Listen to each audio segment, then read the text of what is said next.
Franck Salvador, bonjour. Bonjour. Alors, comme veut la tradition palavasienne, hein, on est pêcheur comme son papa, on est jouteur comme son papa. Oui. On m'a appris, d'après mes renseignements, que vous êtes le spécialiste de l'anguille de Palavas-les-Flots. Alors, comment on devient un professionnel de l'anguille? Racontez-moi tout ça. Mon père faisait la pêche dans les étangs, à l'anguille. Au départ, il ne voulait pas que je fasse la pêche. Donc, je vais à l'école jusqu'à 18 ans. Et après, il s'est rendu compte que j'étais accro à ce métier. Donc, je me suis mis à la pêche, à l'anguille. Et j'ai suivi mon père. Voilà. Vous sortiez tous les deux en mer? On a travaillé ensemble pendant une douzaine d'années à l'étang. D'accord, tout se passait bien? Oh, il y avait des disputes, hein. Mais bon, dans l'ensemble, dans l'ensemble, ça allait, quoi. Dites-moi, ces anguilles, on les pêche où alors? Alors, on les pêche dans les étangs. C'est un poisson serpentiforme migrateur, enduit de mucus, recouvert de mucus. Voilà. On les pêche dans les étangs. Est-ce que c'est facile à attraper? On les pêche avec des capechadas, une sorte de nasse. Et on pêche le matin, donc on y va à l'aube. On relève nos nasses. On les met dans ce qu'on appelle des couves, c'est des poches, des filets. Et quand le camion vient les chercher entre 10h30 et 11h, on pèse au camion, mais il faut que le soit vivante. Le marailleur, lui, après, il faut qu'il les trie, grosses, petites, et après, il les exporte dans des pays européens. Allemagne, Belgique, Italie, Espagne, Pays-Bas.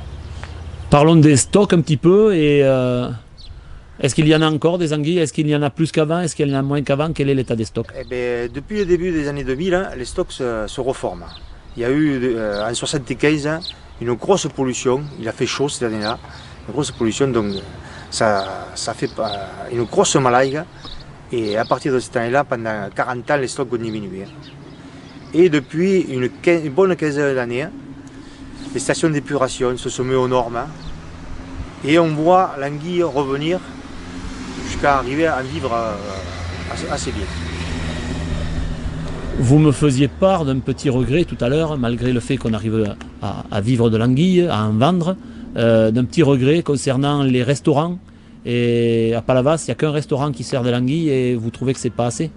Et non, ce serait bien que plusieurs restaurants s'y mettent, mais bon, c'est assez compliqué à préparer, quoi. Surtout, il faut les peler, c'est assez compliqué.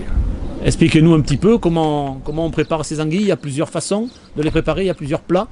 Eh bien, l'anguille jaune, qui est l'anguille commune, on peut la faire en courbouillon. C'est une sorte de ragoût. Donc la base, c'est on fait revenir des crabes, des lardons, des oignons, de la sauce tomate, du céleri. On fait bien revenir tout ça. Une fois que c'est bien revenu, on rajoute des pommes de terre et des morceaux d'anguille. Voilà. En gros, c'est ça. Ou alors on peut les faire à la poêle, enfariner, rôti, faire revenir et rajouter de l'ail et du persil, c'est très bon. Et après, il y a l'anguille argentée. Celle-là, elle est assez grasse.